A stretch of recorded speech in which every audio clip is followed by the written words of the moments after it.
Hi, everybody. My name is Sarah, Pearls of Wisdom and Food with Keto Under 20. Who is this old woman in this purple bathrobe that shows up every morning with a cup of coffee's worth of keto talk? Well, my name is Sarah, and I've been doing videos from my Weight Watcher days about 4 years ago. I've got maybe 1,200 videos, almost 1,200 videos. So a lot of people watch this silliness every day with their maybe bulletproof coffee, maybe tea, maybe water, maybe nothing. And we do our day, we start off our day together. And it just works for a lot of us. You know, it works for me to do my video every morning. I also offer keto coaching, sarah.com, one-on-one coaching. I have phone ones, but I also do the 30 days of emails to get you regulated. I know a lot of people don't care about macros, don't do macros, but I think it's like boot camp. If you're just starting back into the fitness world and you go and you sign up for that month of torture. And so this is the same sort of thing. It just gets you used to weighing and measuring and portion control, because portion distortion is a huge thing with us. And I know that I'm a believer from my Overeaters Anonymous days. I began in Overeaters Anonymous probably 1975, but you know, who's counting? And that's funny because I'm only 40, right? So, and so I began to use smaller utensils, smaller plates, smaller glasses when I drank things, but I don't drink anything now except water, bottles of mineral water, and coffees, sometimes teas. Lord knows I have enough of them because I had a tea phase, so I must have bought every single one. But that's just me. I'm a food addict, so if I can't have something else, I'm going to buy a load of the other things that I can have. So we do this every day, and you know, I have my philosophy about older metabolisms and weight loss. You know, I'm here for men and women as well, but the majority of my women are middle-aged women with the middle-aged spread that they want to get rid of. I do. So I've been on maintenance now, I don't know, a year and a half or something like that. And I had my range of 2 pounds where I could, you know, I weigh myself once a week. I want to do a weigh-in jar. So if you pull out the scale to weigh when it's not time, the chip automatically knows, and it will deduct $5 from your checking account directly to me through PayPal. It's all done. And so I get rich because you keep using the scale. All of my encouragement to put it in the trunk of your car didn't work. So now we're going to punish you with dollars, right? And I have my waterfront property already picked out, because a lot of us have the scale obsession, don't we? Yes, we do. So here we are, and I've got this one little hair that just wants to go to heaven. I did my food, and I'm working on putting it together. And as a lot of you know, I believe that being on maintenance and staying on maintenance means that I have a nice little routine that I do in the morning, besides my videos to you and my bulletproof coffee, which are sacred. I build my salad, usually before I leave for my 12-step meeting at 6:16 right now. The meeting starts at 7:30, so I build my salad, so that's done. So no matter what happens, a tsunami, an earthquake, a hurricane, no power, that darn big salad is ready. And today, it's kind of a cool thing. This is kind of funny. So I have a very busy week. Tomorrow I have the refinancing with a lawyer here at the house on one of my rental properties because it needs a Title V septic system. And that's a very unsexy way to spend 10 grand. You know, I mean, can you imagine being able to spend 10 grand at a spa and new clothes, a new haircut? Yeah, a couple of massages. Oh, yeah. But on a septic system, that's not so much fun. So I'm refinancing that, and I work the next 2 overnights. And then my kids, my son, my youngest son, his girlfriend, and her son come to the house for dinner. And I'm doing the easy peasy lemon squeezy filet mignon, baked potato, and veggies. I mean, you know, that's it. And keto all the way, baby. Well, except for the potatoes, they'll all have them, and I'll have my other veggies. So anyway, so I did this. So I wanted to like ease up my life, right? I mean, I know a lot of you women might do the same. So I made the Mississippi roast beef stew. The only thing is I like shredded the beef rather than, having it be the chuck roast. And then I made chicken wings, chicken party wings. So that would take care of Monday night and Tuesday night because working these 2 nights. So I just, have a little bit of ease and then just have to do certain food prepping. You know how we women plan. I mean, like men are snoring away next to us and we're sitting there going, so I can saute the mushrooms, and then, oh yeah, I ran out of the watercress, so you have to go there. We're doing all of this in our head and we can't sleep, and the guy's, because he knows he's going to be fed. I'm traditional, I know. So anyway, although I did have a client that she cooked every other, she and her husband switched off. That's kind of cool. So anyway, I made the wings and I made the Mississippi roast beef stew for Monday night and Tuesday night. So I'd be clear on those. Wednesday night's my kids, so I already know what I'm having there. Bought pork chops at Market Basket yesterday, so I got that taken care of. And Friday is always like a big salad or eggs or quiche or something like that. So so we go to see Chappaquiddick on Saturday. And I go to bed at 4:30 because I'm doing the overnight, and I get up at 10:30. So I go to sleep, and I get up the next day, which was Sunday, and Greg has eaten the Mississippi roast stew and all of the party wings. Has that ever happened to you? I know when I had 2 teenage boys, I'd make American chop suey or, turkey with rice soup or something like that, put it in the fridge, know that I'd get like a few meals out of it, right? Because I didn't mind eating the same thing every day, either did my kids, right? And this was back before I gave up the grains. And, my kids would come home from school, I'd still be at work, and the vat of American chop suey would be gone. It's like, what am I supposed to make for dinner? I'm tired and cranky. And the dishes would be in the sink. Do you remember those days? Well, at least Greg does the dishes. So all the evidence was hidden or was cleaned up and put away. We don't have a dishwasher. The dishwasher is Greg. So anyway, yeah. So today I'm putting together his and my meals for Monday and Tuesday. So like I said, I build my salad. And so what I've built, for my salad for today. Today is April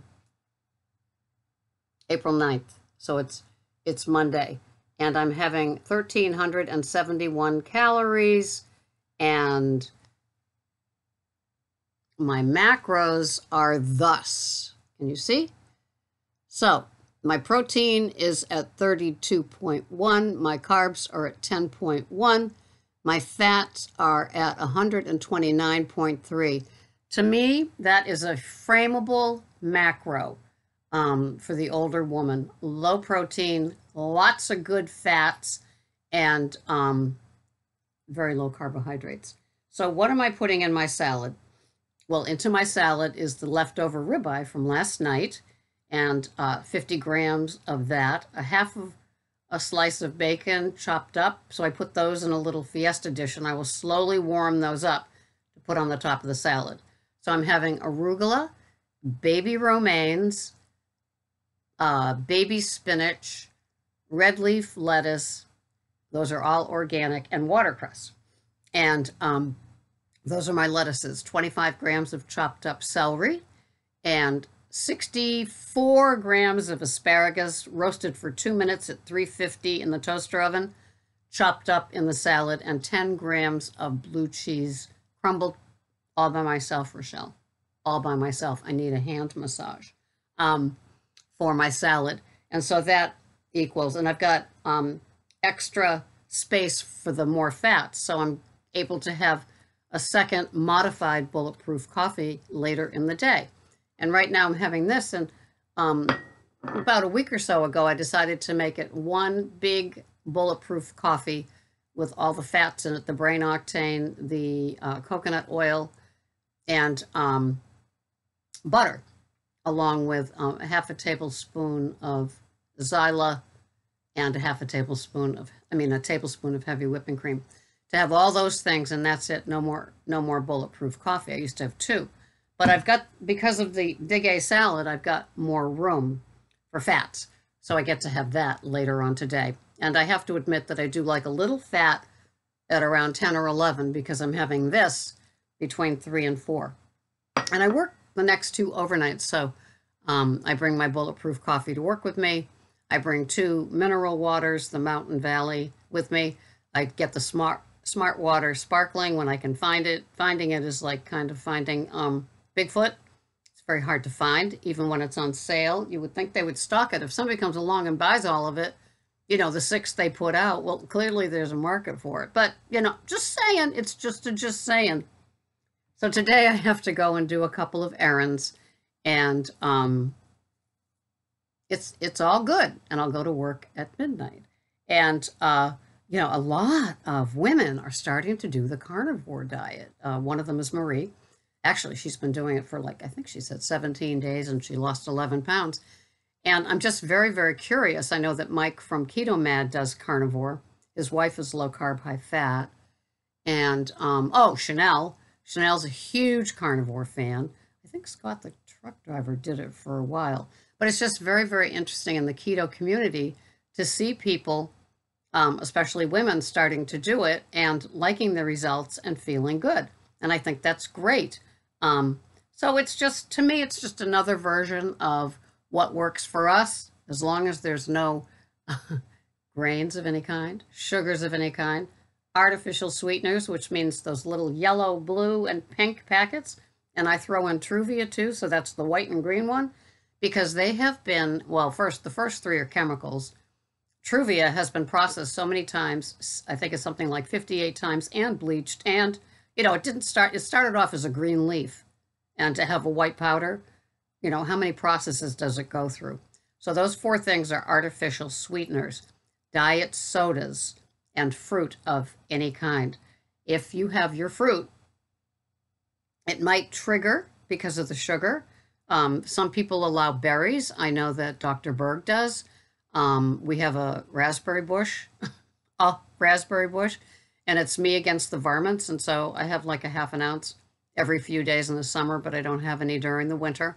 I love my savory, high-fat program. So anyway, I had this 2-pound range for the 18 months of my maintenance, and for the last month or month and a half, I've been lower, a couple of pounds lower. And so it feels like it's a new set point. I'm not trying to do it. I'm certainly not giving up anything. I believe that older metabolisms love the fat. I feel that older brains love the fat, need the fat, and cholesterol is just a non-entity in my way of thinking and eating. And I think it's just a marker that Big Pharma can promote to the point that everybody does it because everybody does it, just like the food pyramid, right? If 10 million people tell you that you can eat a healthy whole food diet that includes whole wheat products and it's wrong, but 10 million people believe it and tout it, does it still make it wrong? Yes. So I hope those of you that are reading Ivor and Dr. Gerber's book, Eat Rich, Live Long, you are able to disseminate it's concentrated so much that just understanding how the body processes things. I think Ivor puts it in everyday terms enough so even I can understand it. I watch a lot of his podcasts and then read the book, so it all begins to make sense with the audio and the reading. So anyway, that's how we roll here. We don't fret. We have lots of fat. We aren't obsessed with the scale, are we? Are we? You know that scale swear pot, it's happening. Because nobody gets on the scale and goes, yippee, or do they? Yes, a lot of people do, But the obsessive weighing part, to see if you've lost a pound or gained a pound, that can make you crazy. You know that. I know that. So why do you keep doing it? It's the same way. It's the same reason why we keep eating things we're not supposed to. Because we're just addicted to instant gratification, right? We want to feel good immediately. We want to see what the scale says an hour and a half after we start a new food program. We don't need to do that stuff, but we do. And okay, the thing about weighing yourself and not getting the result you want is you don't get the result you want. So you get instant consequences for what you thought might be a good thing. If you get a good thing, that's fine. But then the next time it's like it's like scratching a ticket, right? We all want that instant, but it's not necessarily going to be in our favor. So the scale is a useful tool, but it is not the be-all, end-all. We don't have to wear our weight in LED lighting on our forehead as we go about our day and be judged by, oh, she gained a pound over the weekend. Look at that. Now everybody knows. And it would be in a certain color if you gained and a certain color if you lost. So we could have it's like the scarlet letter. We don't need to do that on keto. We just need to go the course like a turtle, trust the process. The inside stuff's happening. The outside stuff is happening. We wrecked our bodies over the years. And so it's going to take a while to heal, right? So have patience. Be a turtle. Let's just keep doing this. Thanks so much for watching. I will see you the next time, right? You're going to be here. Your coffee will be hot enough to last you, right? Okay. I'll see you later. Thanks so much. This has been Sarah, Pearls of Wisdom with Food and Keto Under 20. And you can also find me at ketocoachingsarah.com for the one-on-one. I will talk to you next time. Bye-bye for now.